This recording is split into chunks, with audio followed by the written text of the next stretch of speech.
Good day. Today is Friday, 15th August 2025, and we are a few hours from the start of the summit meeting in Alaska between President Putin of Russia and President Trump of the United States. As I am making this program, Putin is not yet in Alaska. He is in Magadan, a major city in Russia's Far East. He's apparently going to be meeting representatives of various enterprises and in academic institutions and educational institutions and that sort of thing before flying over to Alaska, where he will, of course, be meeting with President Trump. It makes sense to stop over in Magadan. I understand that the Ilyushin 96 does have the range to fly Putin directly from Moscow to Alaska, if that were the decision, but a stopover in Magadan probably is a good idea. The Russian Advance Party is already in Alaska. There are pictures of other Ilyushin 96 aircraft of the Russian government landing in Alaska, and pictures showing large convoys of vehicles leaving these aircraft or collecting passengers from these aircraft. And anyway, there's clearly a strong Russian presence now in Anchorage. And just to repeat again, I suspect that a large proportion of these people are going to be security staff from the FSO, Russia's equivalent of the Secret Service, and there will be people involved in communications, and there will be other technical people. And it is not impossible also, by the way, that there will be also caterers providing food for the Russian delegation. I'm not saying that this will necessarily be the case in Alaska, at the summit meeting in Alaska, but the Russians have a tendency, when sending high-level delegations to other countries, to bring caterers with them and their own food with them, so that the Russian officials eat food from Russia and prepared in Russia itself. This is not because people are necessarily worried about being intentionally poisoned or anything like that. It's to prevent the usual problems that come when people eat things that are unfamiliar to them. Anyway, it's a minor detail. Let's move on. Now, I am going to modify slightly some of the things I said in my program yesterday about the makeup of the Russian delegation. I mentioned yesterday that an interesting fact about the Russian delegation is that there are no military officers involved. There are none of the major people, none of the people who will be attending the plenary sessions with the Americans are military officers, which leads me to believe that there's not going to be any discussion about the military situation, the detailed discussion about the military situation in Ukraine. But I'm going to modify what I said about the economics representatives that are present in the Russian delegation. Now, to be clear, there are three, and they make up a significant part of the delegation. So Putin will be meeting Trump, and he will have his foreign policy aides, Lavrov and Ushakov, beside him. He will also have Belousov, the defense minister. I'm going to turn to him in a moment. And he's going to have three people with economics portfolios: Siluanov, the finance minister, Nabulina from the central bank, and Dmitriev, who heads Russia's direct investment fund. Now, when I spoke yesterday, I said that this suggested to me that the purpose of the meeting, or one of the purposes of the meeting, was to explore trade issues between Russia and the United States. But thinking about this further, Dmitriev obviously is the right person to discuss trade issues. But that can't really be said about Siluanov, who is the finance minister, or Nabulina, who is the chair of the central bank. They're not really the sort of people that you bring with you if you're going to start discussing and exploring trade agreements, trade issues. You bring your industry and trade ministers and perhaps somebody from the oil and gas industry. You bring those sort of people with you. Now, it may be that amongst that large number of other people who we are hearing about, who the Russians are bringing with them, many of whom are classified as experts, trade people who are involved in foreign trade, and experts in the oil and gas industries are there. I would add that there are reports that one of the experts who will indeed be present in Alaska is none other than Vladimir Medinsky, who is, of course, the chief negotiator that the Russians have, speaking to the Ukrainians in Istanbul. So he is there to provide any details that are needed to the Russian officials about what is actually taking place in the negotiations with the Ukrainians in Istanbul. He can provide details, he can give a sense to Putin and the other officials of how the negotiations in Istanbul are proceeding, and if there are any roadblocks, which of course there are, what those roadblocks are.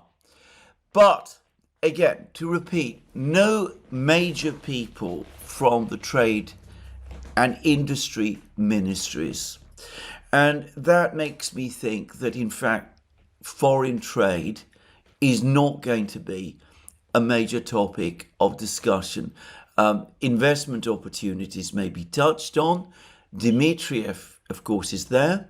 But then Dmitriev's primary role up to now has not been to negotiate trade issues, but rather to act as Steve Witkoff's interlocutor. And Steve Witkoff, as we will see, is part of the American delegation. And given that Witkoff is coming and will be attending the plenaries, it makes sense that Dmitriev be there also, irrespective of his role in Russia's foreign trade. So if this is not about foreign trade, what exactly are Siluanov and Nabulina doing there? Why are they there in Alaska at all? Well, I think we have part of the answer when we look at the American delegation. Now, the American delegation consists of Donald Trump, Marco Rubio, the Secretary of State, J.D. Vance, the Vice President. Now, that is very interesting. He's presumably flown into the United States from England. He's broken off his holiday, if he's continuing at all with his holiday, but he's come to participate in this meeting in Alaska. Now, that's not surprising. You have three, along with Witkoff, of Trump's key foreign policy aides, Witkoff, Vance, and Rubio there. You do not have anybody at all from the US military. And interestingly, Pete Hegseth, the defense secretary, is not there either. But one person who is there, who is a member of the US delegation, is Scott Bessent, who is, of course, the US Treasury Secretary. Now, Bessent does deal with trade issues. He has been negotiating with trade issues with the Chinese, obviously, but he's not the Commerce Secretary or anything of that kind.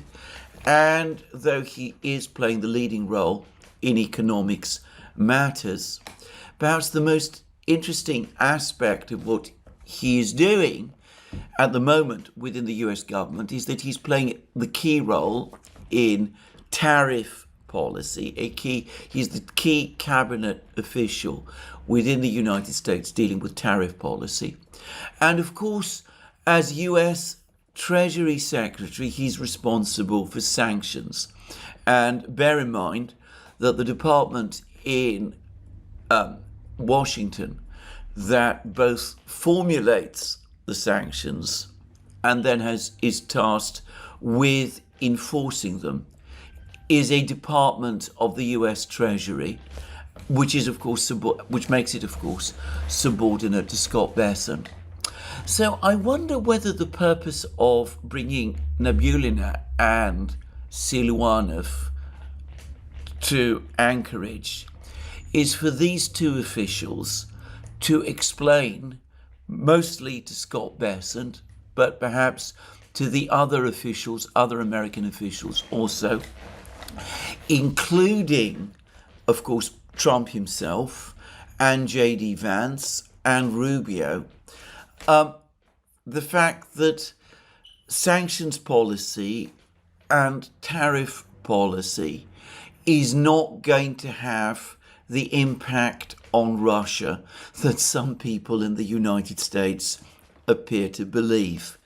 If so, I cannot imagine people better qualified to explain all of this than Siluanov and Nabulina, because both of these two people have been at the forefront of formulating Russia's response to the challenge of sanctions.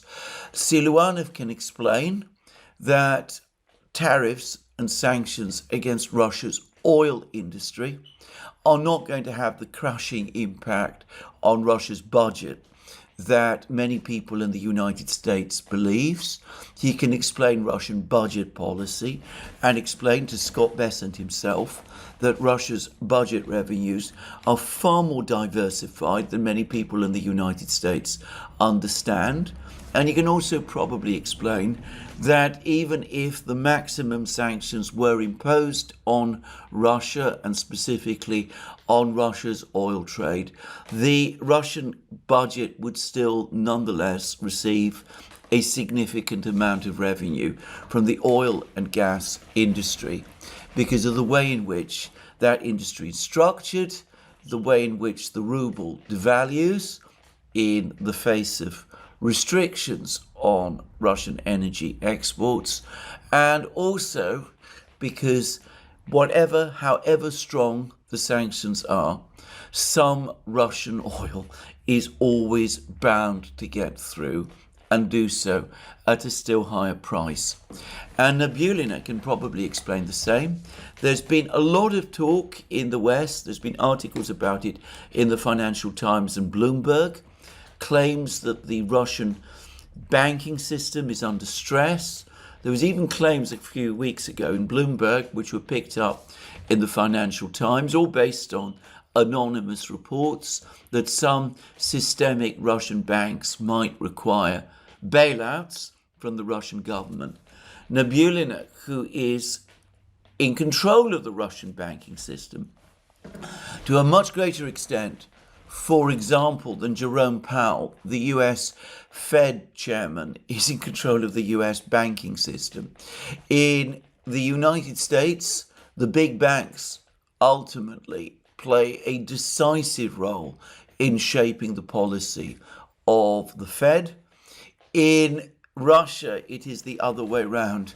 It is the central bank that controls the banking system, most of which, the greater part of which, the systemic important banks of which, like VEB, VTB, and Sberbank and Gazprom Bank, are of course all of them state-owned. So Nabulina can explain how the Russian government monitors the situation in the banking system, how the banking system in Russia actually works, the fact that sanctions are not going to cause it to crash or anything of that kind, and how ultimately expectations that the Russian economy will be crushed by sanctions are completely misplaced. And of course, she isn't the best person to explain Russian economic policy over the last year, why interest rates were increased to 21%, the success that has had in bringing down inflation, which is likely to be between 6 and 7% by year end, the fact that the Russian economy is looking like it's going to avoid recession this year. There might have been a brief contraction in June and July, though that is now open to some doubt. But overall, it looks as if the economy is going to register growth as well. So it could be that the reason why Nabulina and Siluanov have been brought along is to explain to the Americans, and to Scott Bessent in particular, that sanctions are not going to achieve the effect that they believe, and that, on the contrary, if sanctions are imposed by the United States, not only will it cause major problems between the United States and third-party countries like India, for example, which are already taking the sanctions tariff pressure the United States is exerting upon them sorely amiss, but it will instead have more negative effects on the US economy than it will ultimately on the Russian. Now, there is another reason why, if you are Putin, you might want to bring Nabulina and Siluanov with you. Because one of the things that Donald Trump has been talking about relentlessly over the last couple of weeks is the threat to the United States and to the status of the dollar from BRICS. That BRICS is about to try to launch some kind of sinister attack to demolish the dollar. Now, there is no plan at the moment to set up a reserve currency in response to the dollar. The BRICS, I think, did flirt with that idea a few years ago, and President Lula of Brazil has been quite keen about it, and the Russian Foreign Minister Sergei Lavrov has also floated the possibility. But I think that all of the BRICS states looked at their respective currencies and came to the realization that none of them really is in a position to act as a reserve currency in direct competition with the dollar. The only currency amongst the BRICS states that could, in theory, might notionally fulfill that role is the RMB, the Chinese RMB. But unlike the dollar, it is a very tightly controlled currency. It cannot be simply converted or exported or taken out of China. And that obviously limits its ability to function as a reserve currency.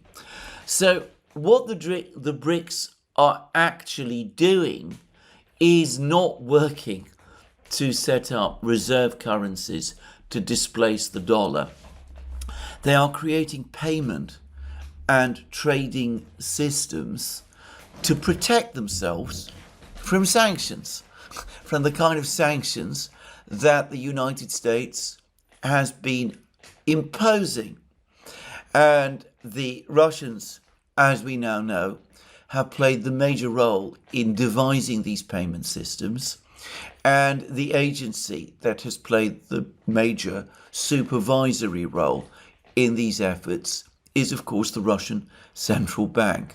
So again, there is no one better placed than Nabulina to explain all of these things to the Americans, to explain to the Americans that their fears of an alternative BRICS reserve currency are misplaced, that that's not what the BRICS is about at all, that there are no plans in place to create such a thing, that the BRICS are creating payment and trading systems instead, and that if the United States is worried about that, then pressing forward with more and further sanctions is only going to accelerate the process. Now, the Russian Foreign Minister, Sergei Lavrov, has given a number of interviews to the Russian media. He has ridiculed the suggestion that anybody in Russia should feel in any way nervous about the meeting in Anchorage. He's basically saying that, for this talk about Russia making massive concessions to the Americans or being tricked again is completely misplaced. That was one thing that Lavrov said.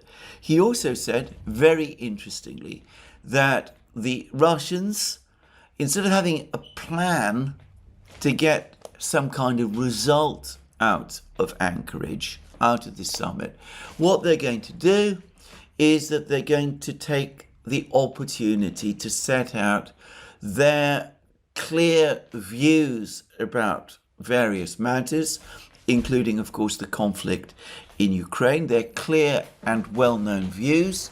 This is their opportunity to explain all of these things, both about the details of the conflict in Ukraine, its origins, its causes going back to the policies of earlier administrations, all of these things, and to explain to the United States also other things about BRICS, about what BRICS is really about the ineffectiveness of sanctions, about those sort of things.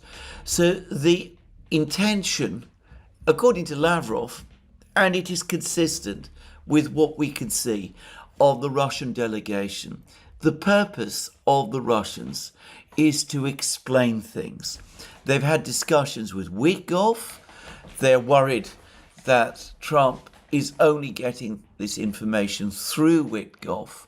This is their opportunity to explain it now to all the key figures in the American government, to Trump himself, to Vance, to Rubio, and perhaps most crucially to Bessent, who is in overall charge in some respects of US economic policy, and who is the person who is interested in, who has responsibility for overall responsibility for tariff and sanctions policies as well. So that's what I rather think about one of the purposes of this meeting now, and it explains the makeup of the Russian delegation. Now, to just say a few more things, I mentioned the fact that the US Defense Secretary, Pete Hegseth, is not there. Of course, the Russian Defense Minister, Andrei Belousov, will be there. But going back to the points I've just been making about the Russians explaining everything about tariffs and sanctions and what BRICS is about and all of that, it's perhaps worth bearing in mind that Belousov has only been defense minister for just over a year. Before that, he was a civilian official involved in economics policy. In fact, he is a highly trained economist. He used to be Putin's chief economics advisor, and until last year, and for several years, he was the deputy prime minister in overall charge of the economy. So, obviously, he can discuss some of the military issues. He knows he's fully up to date and up to speed with all of the latest developments on the front lines, for example. But he is also extremely well placed to support and explain whatever it is that Siluanov and Nabulina tell the Americans about tariffs, sanctions, BRICS, payment systems, and the overall resilience of the Russian economy and the banking system, and the way in which the Russian military industrial economy works, and all of those things. That is his primary area of expertise. He has never given the impression of playing any significant role in military operations in Ukraine. That's not his province. That's something that he leaves to General Gerasimov and the General Staff to handle. Just saying. Now, there is one other person who does not seem to be coming to Anchorage, and this has puzzled me a bit. At least it's puzzled me that nobody has mentioned the fact. And that, of course, is Keith Kellogg, General Kellogg. He doesn't seem to be, or rather, to be more precise, he isn't a member of the main American delegation. The Americans are also bringing experts with them, and quite plausibly, Kellogg is one of them, so he might be in Anchorage for all I know. But if he is, it looks as if his job will be to brief Trump and Rubio and Vance, rather than to engage in direct discussions with his opposite numbers from Russia. Now, I can't help but think that this again points to Kellogg being demoted in favour of Witkoff. Witkoff will be part of the American negotiating team. He will be attending the plenaries. His opposite number, of course, being Dmitriev. It looks as if Kellogg won't. So there it is. That's what I wanted to say about these delegations. All very interesting. And of course, we'll know a lot more as the hours take us further.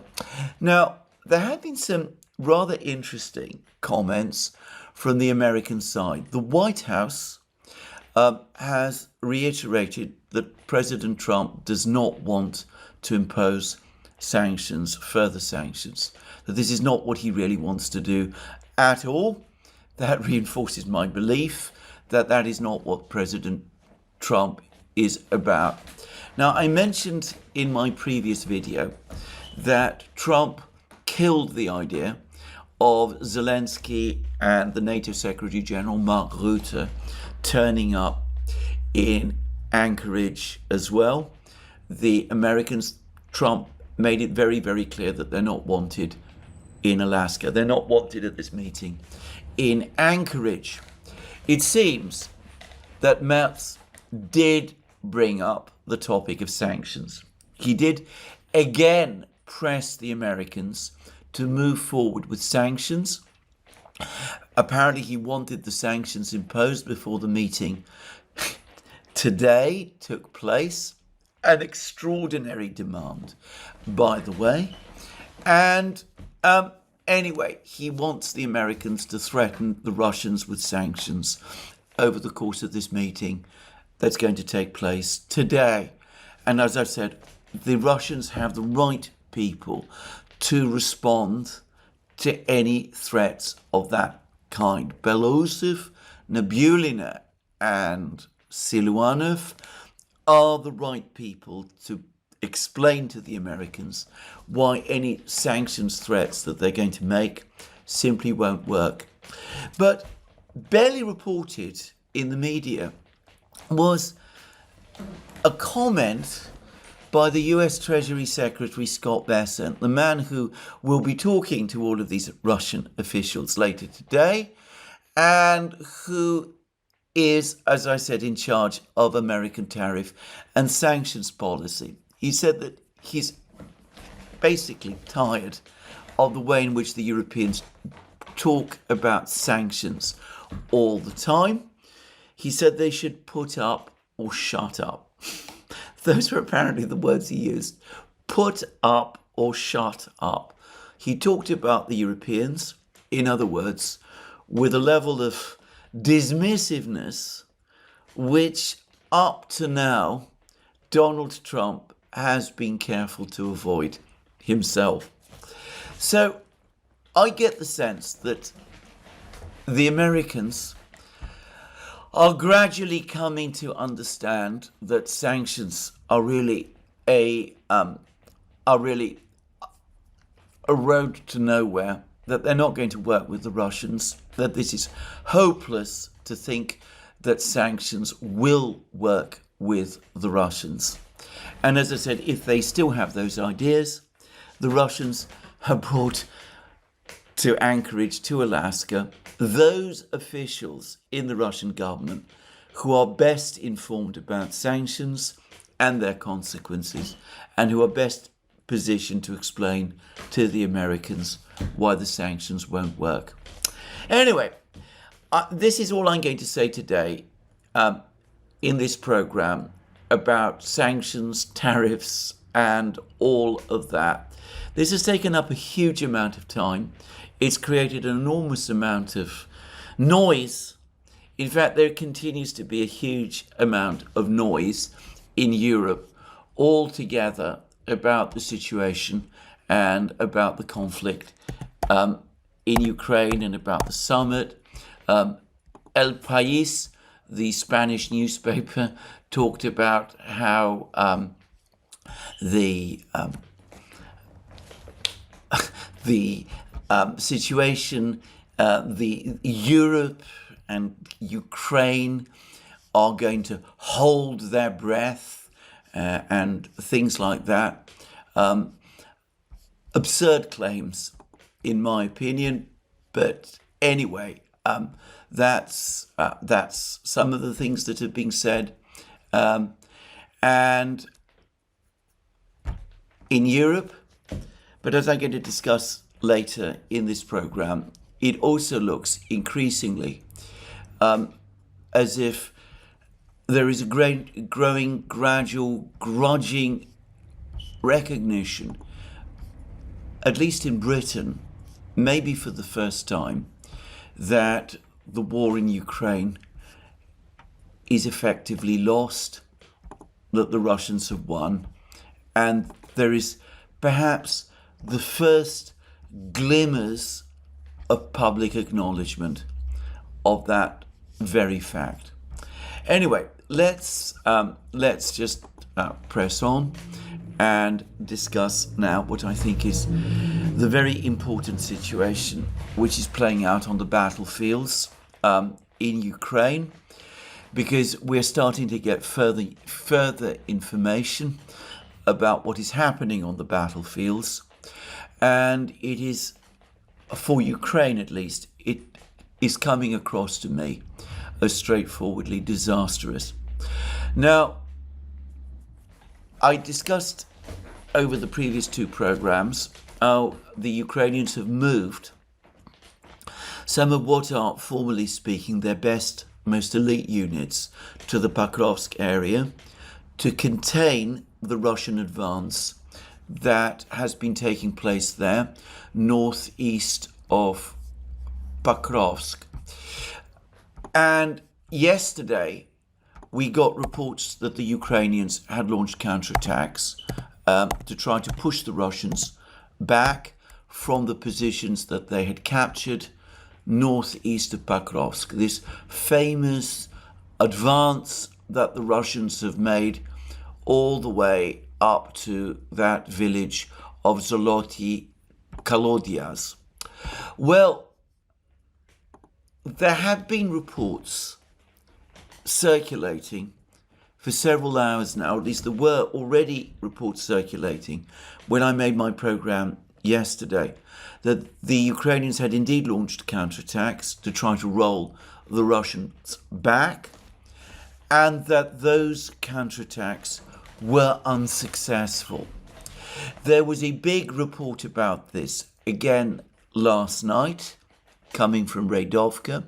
It gave vivid detail about how the Ukrainians had launched a number of counterattacks to try to push back the Russian forces that had captured all this ground northeast of Pokrovsk in the area of Zoloty Kalodyas, and that these attacks turned out to be a failure, and according to Redovka, not just a failure, but even a disastrous failure. So that was what we were getting from Redovka. Now, there's been more reports over the last couple of hours, including from neutral mapping projects, and apparently these are also being circulated now on Ukrainian Telegram channels. They are all speaking about disorganized and chaotic and hurriedly organized counterattacks by understrength Ukrainian units, and that these are all unsuccessful. There are even some claims that one advance party of one of these Ukrainian units that did try to conduct a counterattack has now itself been surrounded by the Russians. So it's starting to look as if the situation northeast of Pokrovsk continues to deteriorate for the Ukrainians. And for the record, it also seems that the Russians are pushing north as well, further to the west of this breakout area, and that they're starting to take steps to capture the villages of Volodymyrovka and other places that they are also need to control in order basically to thicken out their positions in this area where they've achieved this advance. So those reports are circulating of the fact that the Ukrainian positions, far from improving, are continuing to deteriorate. Maybe not the spectacular Russian advances that we saw over the previous days, but of the Russians consolidating and successfully repelling Ukrainian advances and broadening the area that they control, that they have captured as a result of their breakthrough. There's also reports that the situation of the Ukrainian defenders in Pokrovsk itself is deteriorating, that the Russians have advanced not just to the center of Pokrovsk, but they've now crossed this enormous railway line that bisects Pokrovsk, that they managed to find an intact bridge and that they have crossed it, and that it is indeed the case now that the Shakhtarsky micro-district in the southeast of Pokrovsk, where the bulk of the Ukrainian defenders of Pokrovsk are located, is indeed now in a tight cauldron.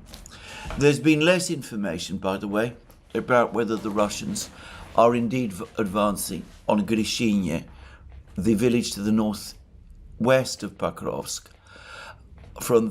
whether the Russians are continuing to advance upon Grishine from the north and from the south, which would of course close the cauldron even more tightly if the Russians were indeed to capture Grishine.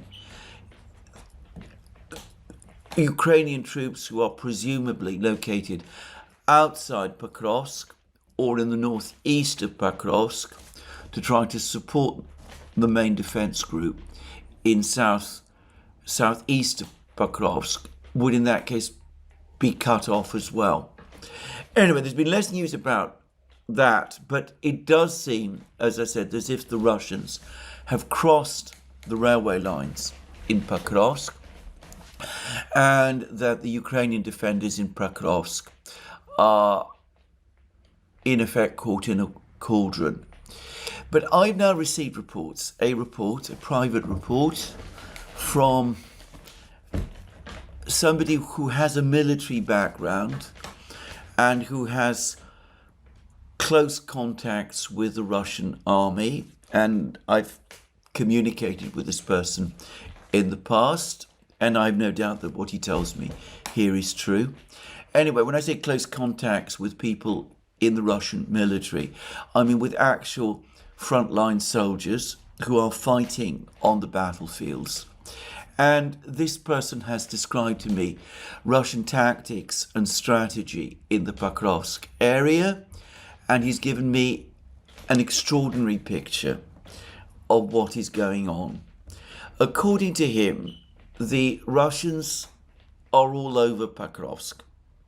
The Ukrainians might have positions in the Shakhtarsky micro-district, but in every other part of Pokrovsk, the Russians basically can move around practically at will. They move around in small groups of infantry, but this person says that if the Russians were given the instruction to storm the Shakhtarsky micro-district and to capture Pokrovsk, they could do so in very little time indeed. It would be over within a matter of hours.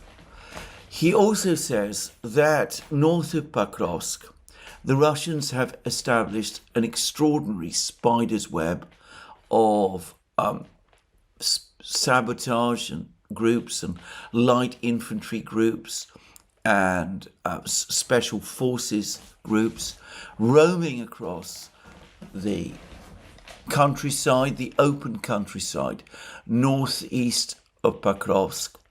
He says that these men who are involved, these groups that operate in this area and in Pokrovsk itself, are regularly rotated so that they are always fresh, but that there is a constant kaleidoscope of movement. He says that they're equipped with sniper rifles, and machine guns, and anti-tank weapons, including anti-tank missiles.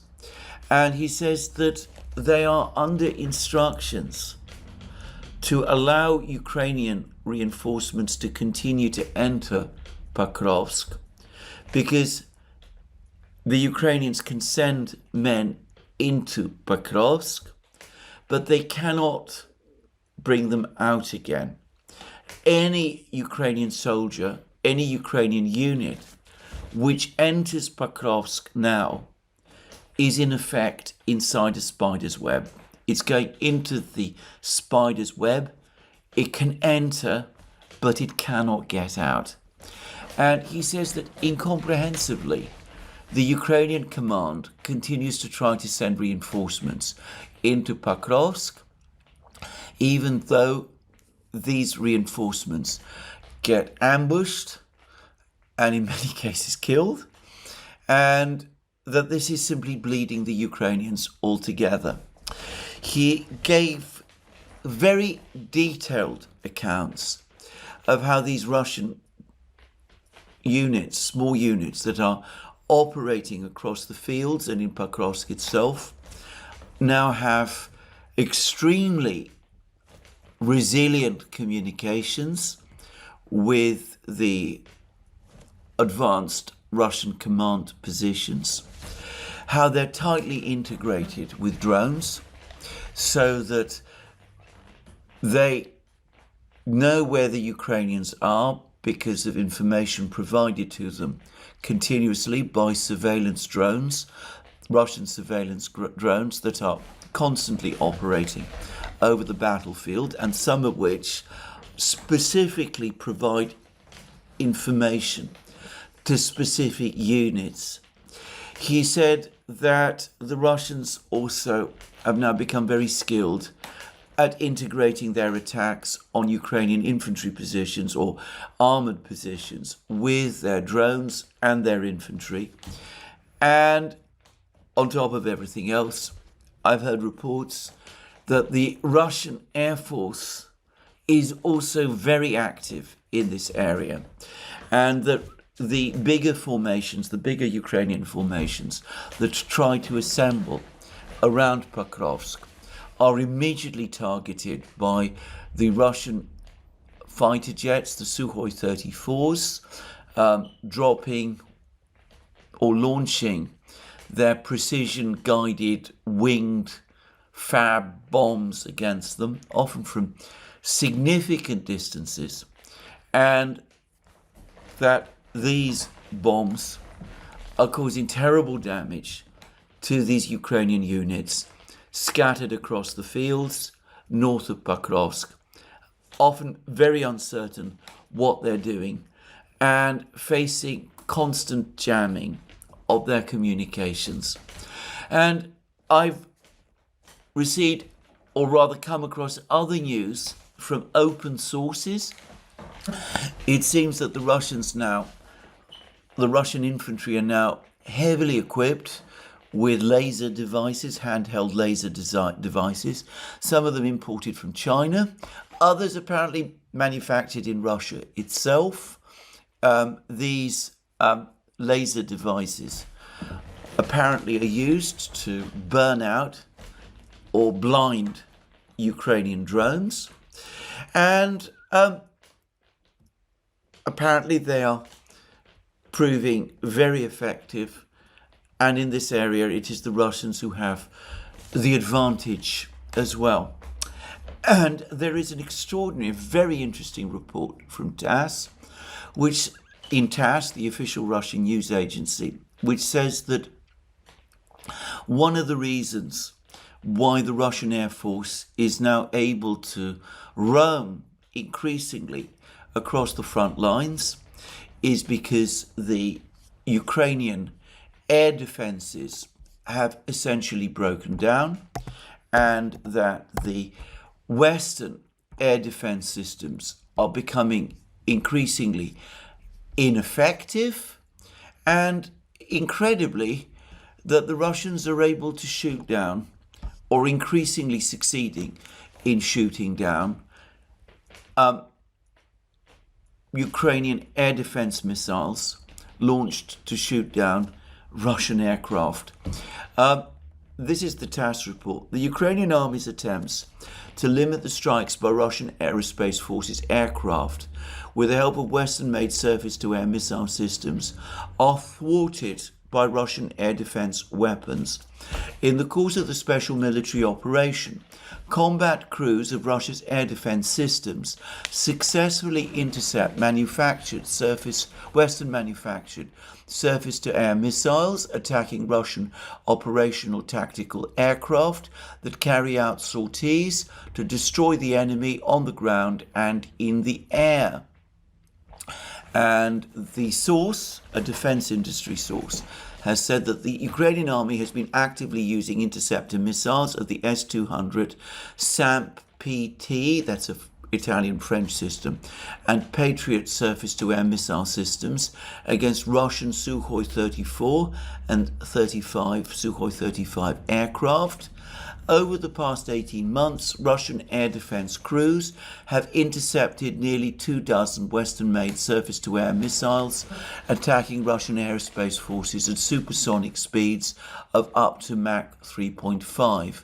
Moreover, about half of them were Patriot missiles, and the Russian S-400 air defense systems demonstrate the highest efficiency in these intercepts. Systematic air intercepts of interceptor missiles in a combat environment with such efficiency have no analogue in the world history of air defense. Well, that's what the Russians are saying. Now, if we're talking about the Russians successfully shooting down 24 Western air defense missiles, that sounds impressive, but if it's done over a period of 18 months, obviously it's not it can't be enough to affect the entire dynamics across the whole battlefield. But the fact that the Russians are now publishing articles like this may suggest that in fact and in practice they've honed their skills in shooting down Patriot missile systems and other Western supplied anti-aircraft and anti-missile systems, and that this is happening increasingly on the battlefronts. So anyway, in summary, an absolute disaster.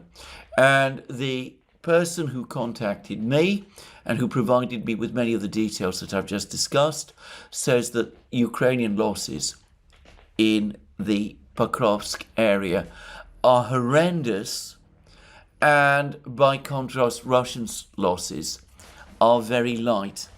He said it's a meat grinder in a kind of a sense, similar to the one that Bakhmut was, though of course one inflicted on a much weakened Ukrainian army, just saying.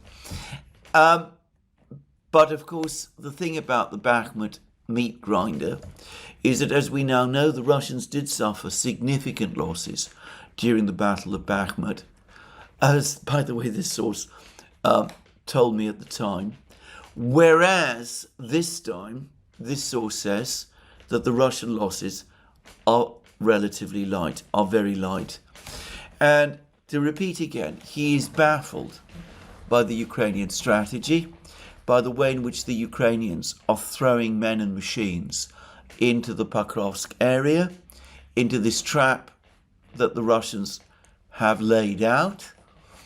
And basically, the Ukrainian army, or its best brigades, some of them apparently previously held back in case they were needed for a defense of Kiev itself. I've pointed out previously that I'd received reports from a soldier in one of Ukraine's nationalist brigades who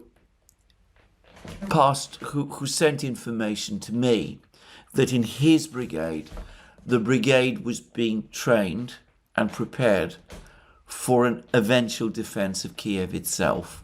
Anyway, it seems as if some of the units that were allocated for a last-ditch defense of Kiev are now being sacrificed in this battle for Pokrovsk. That perhaps tells you a number of things. Firstly, how important Pokrovsk is to the Ukrainians. The fact that if they lose Pokrovsk, it may take a while, but they will lose Donbass. I mean, at that point, the loss of Donbass becomes a military inevitability. So they feel that they cannot abandon or lose Pokrovsk. And secondly, how determined they remain to cling on to whatever parts of Donbass they still have. How important for Ukraine this shield of cities, Slavyansk, Kramatorsk, Konstantinovka, still is. Now, since I brought all of that up, it's perhaps worth saying that even as the situation for the Ukrainians in Pokrovsk is getting worse and worse, we are now looking increasingly at a situation where the Russians could soon be in a position to encircle Konstantinovka as well. Konstantinovka, the most southernmost city of the Slavyansk, Kramatorsk, Konstantinovka conurbation. And to say it very simply, if you look at a map, if you look at some of the positions that the Russians are now capturing, if you look, for example, at where places like Zolotoy,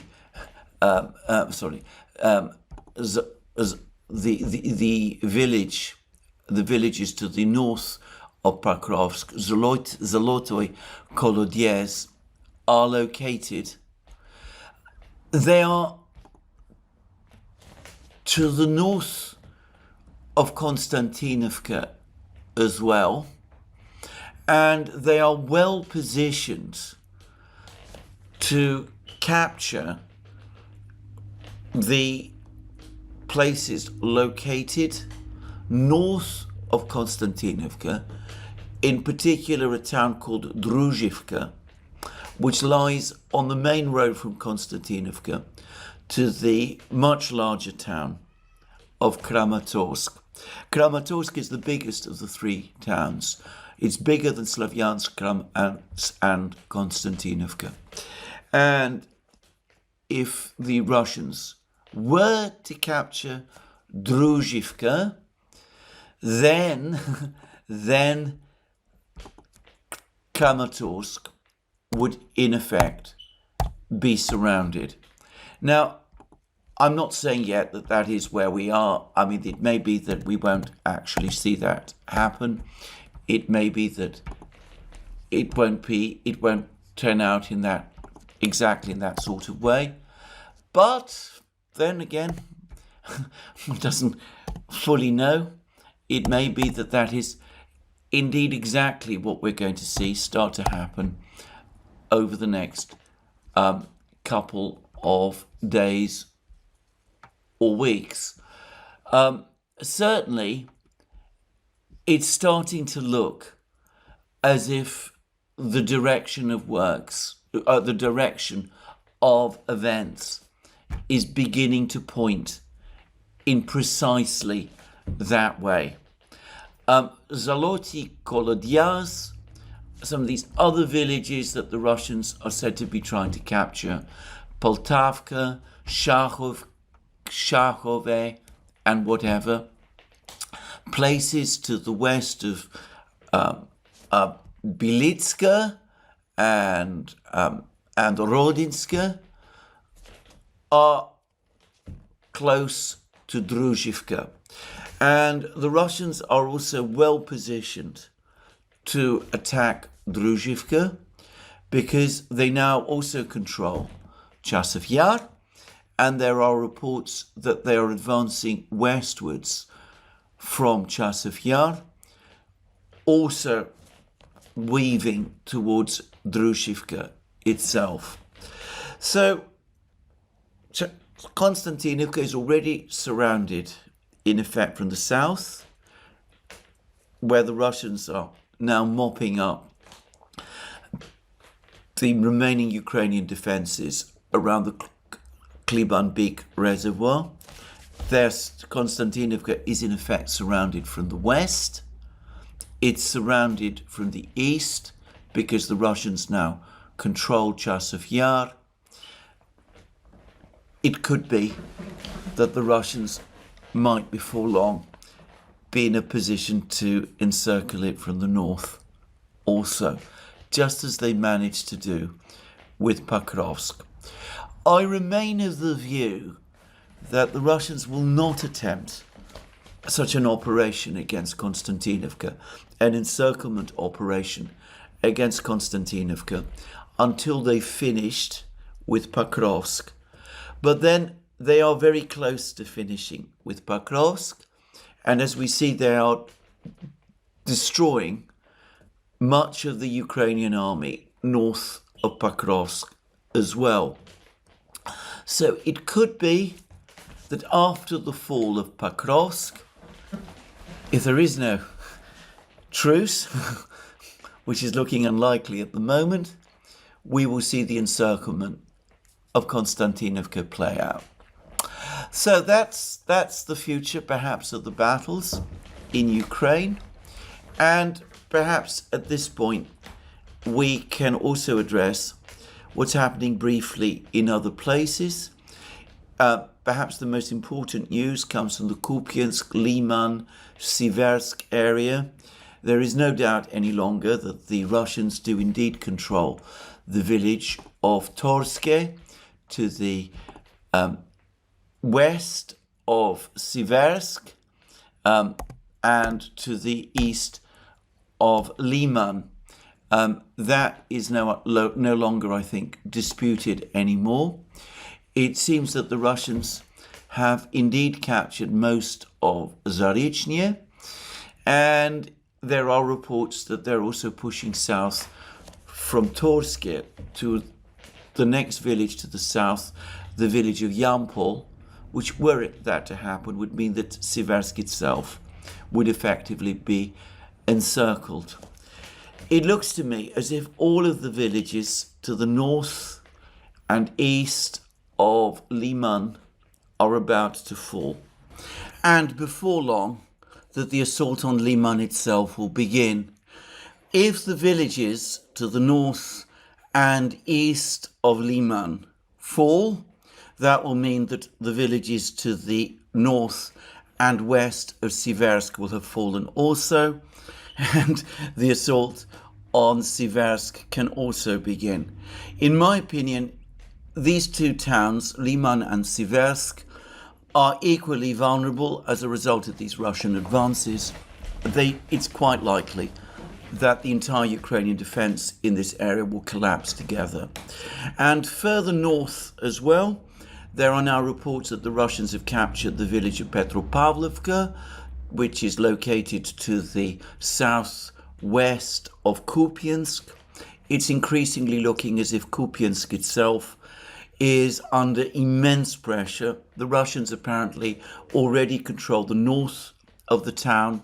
Quite plausibly, before long, the Ukrainians will have to either retreat from Kupiansk and abandon it to the Russians, or risk a further encirclement of their remaining troops who are still there and who are already apparently having problems with supply.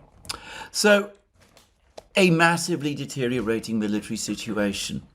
And there's also been some very interesting news following up on what I said yesterday about Russia's success in destroying Ukraine's Sapsan missile program. Because the Russians are now saying that the Sapsan missile system was being built, was being manufactured, was designed and manufactured at the Yuzhmash factory in Dnipro, which, given that it was the giant rocket factory of the Soviet Union, makes complete sense. Anyway, apparently, following the Oreshnik strike on the Yuzhmash factory in November, the Ukrainians relocated all of the various different parts of the Sapsan program to other industrial facilities scattered across Ukraine. Russian intelligence found out where they were and has now destroyed them all. Now, the key thing here, though, is that it looks as if these reports on the Russians are true, that the Yuzhmash factory in Dnipro was indeed destroyed as a result of the Oreshnik strike. Now, there's been a lot of discussion about this. There's been claims that the Oreshnik had only inert rounds, and that these rounds could only do token damage. There's other reports that claim that the Oreshnik rounds actually had this new explosive based on Swiss, German technology, based, as I seem to remember, from powdered aluminium, and that in fact the factory had been completely devastated, as Vladimir Putin sort of implied. If this latest information is correct, and that the Sapsan program had to be relocated from Yuzhmash to other places because of the vulnerability, because of the damage done to the Yuzhmash factory, then that rather suggests to me that Yuzhmash was indeed mostly destroyed by the Oreshnik strike in November. I've already commented on the fact that there has been no word of any follow-up attacks on the Yuzhmash factory by the Russians since. And in fact, I've heard virtually nothing about this factory since the Oreshnik strike, which, given its size and its importance in terms of Ukraine's industrial economy, I have to say I always found very surprising. We've now had a further piece of evidence, or at least a claim, which seems to support the theory that the Yuzhmash factory has, at the very least, suffered very heavy damage, perhaps has been completely destroyed as a result of the attack upon it of the Oreshnik system. And of course, Putin confirmed about 10 days ago that the Oreshnik is not only in serial production, but that the first Oreshnik missile is now in service with the Russian army. So let's take a step back and look at where we are ahead of the meeting in Alaska. Putin is going to have his economics people with him, Nabulina, Belousov, ultimately, and Siluanov. They're all going to be able to explain to the Americans that sanctions and tariffs and that kind of thing don't work against the Russians. We have a situation in Pokrovsk where the Ukrainians are caught in a kind of incredibly complex trap. It looks as if the Ukrainian troops in the Shakhtarsky micro district are completely trapped, and as if the Ukrainian army is bleeding around Pokrovsk, and that where all its attacks and counterattacks to try to improve the situation have failed. We have a prospective encirclement of Konstantinovka, which obviously is not imminent, but is just over the time horizon. It might be about to start to happen, maybe towards the end of this year or the autumn sometime. We have the likely fall before long of Siversk, Liman, and Kupiansk. We have multiple reports now from many different sources about the disastrous manpower situation in the Ukrainian army, which nothing the West can do can improve. And lastly, Putin now has the Oreshnik coming online. It's with his troops. And of course he reads the media in the West, or at least his intelligence people do. They're able to follow the facts in the West. He knows about the depletion of American military stockpiles. He can see the economic numbers coming out of Europe, and he knows about the very difficult economic situation there. He knows that he continues to receive strong support from his allies. In fact, he's just spoken today about the excellent relations Russia has with India. And he's also, by the way, had a very friendly conversation with Kim Jong-un, the leader of North Korea. So he knows all of these things. Why would he want to make substantive concessions when he meets Donald Trump in Alaska? Donald Trump would have to make very big promises indeed in order to persuade Putin to slow down his advance in eastern Ukraine and in Donbass, and to agree to any kind of ceasefire. And realistically, that is not going to happen over the course of one summit meeting today. And I question bluntly whether it's going to happen at all. Putin must sense, now that he's meeting Trump, that he is in a position of immense strength and enormous advantage. Now, the blogger called Kotilia the something or other, let me see if I can check his name again. Anyway, the blogger who has sent me things in the past, and in fact His correct name is Coutinho the Contemplator. Anyway, he's now written a further follow-up piece. He's the one who previously wrote about how the consistent pattern of wars since the Second World War, in which the United States has found itself in, the consistent pattern is that the United States initially begins by rejecting the other side's demands before eventually, over the course of the negotiating process, conceding every one of them.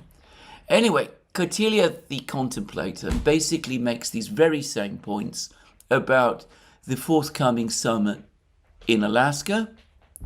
The title of his piece, which you can find on Substack, is The Alaska Summit, Russian Negotiation Strategy and the Road Ahead.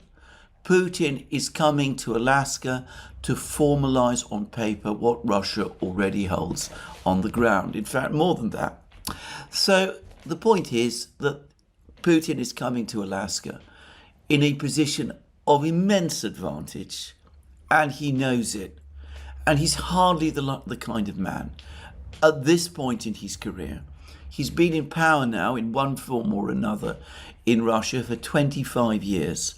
He's hardly going to negotiate away Russia's advantages. He just isn't that sort of person. What he's going to want to do is he's going to want to establish some kind of dialogue with Trump, educate Trump in the realities, set up a process where the Americans and the Russians can talk things over with each other. He will be expecting that over the course of the negotiations going forward, the Americans will indeed ultimately come round to his thinking because they have no choice, and that will mean that he will get everything that he wants in Ukraine. All of the objectives that he set out in the special military operation will be achieved, as he always says. That doesn't mean that he's not going to be flexible. That doesn't mean that he isn't going to give the Americans some of the things the Americans might want.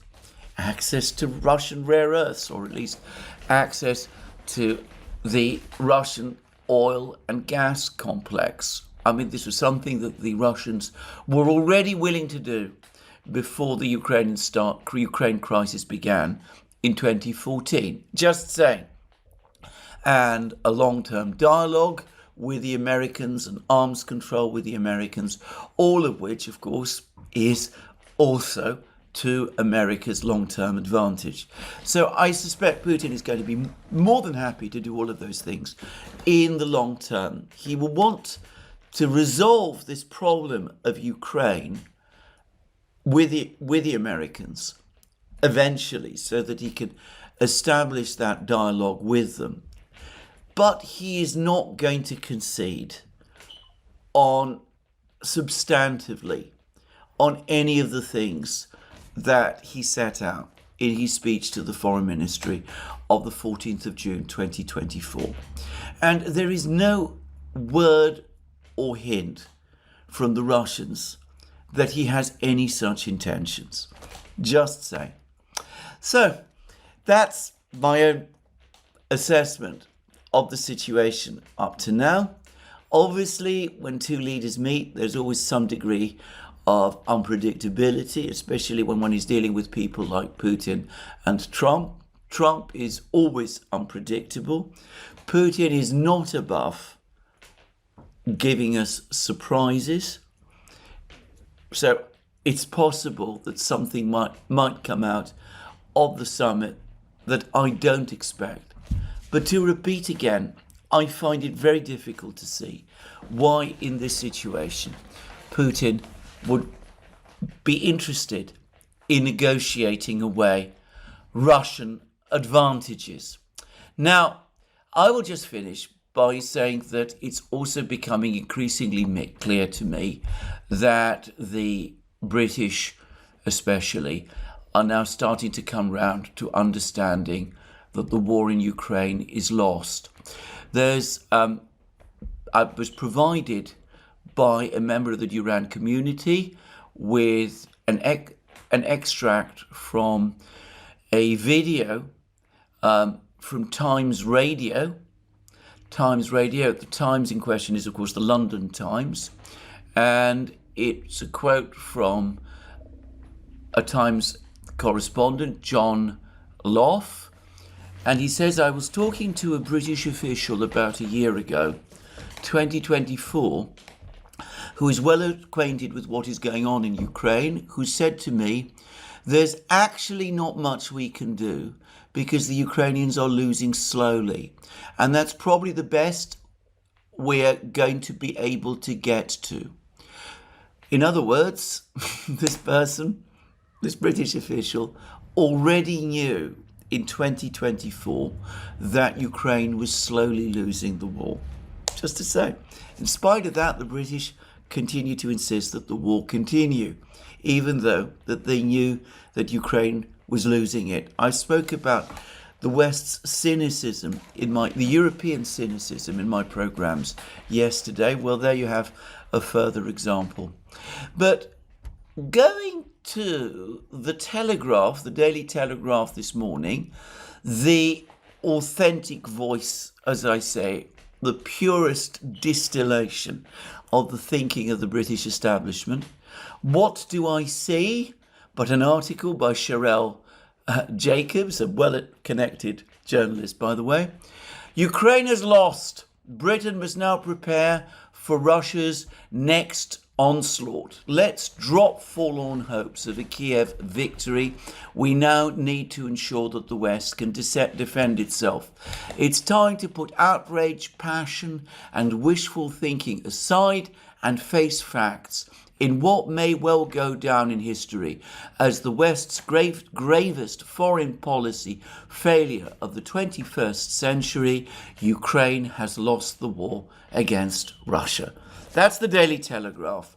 And that is combined, by the way, with an editorial in the Daily Telegraph, which, though it doesn't go quite so far, also effectively admits that Ukraine is going to have to make massive concessions because it has in effect lost the war. Gideon Rachman said essentially the same thing in the Financial Times a few days ago. So we're starting to see, even in Britain, the penny drop. The Russians are winning the war. They're not just winning the war. As Viktor Orban has correctly said, they have effectively already won it. It's only now a question of managing its end. There may be still some people in the West who resist that idea. There may be still some people in Ukraine who resist that idea. But that is the reality. And that is why Donald Trump is meeting Putin in Anchorage today. Well, this is where I finish today's program. More from me soon. Let me remind you again, you can find all our programs on our various platforms, Locals, Rumble and X. You can support our work via Patreon and Subscribestar, and by going to our shop. Links under this video. Last but not least, if you've liked this video, please remember to tick the like button and to check your subscription to this program. That's me for today. More from me soon. Have a very good day.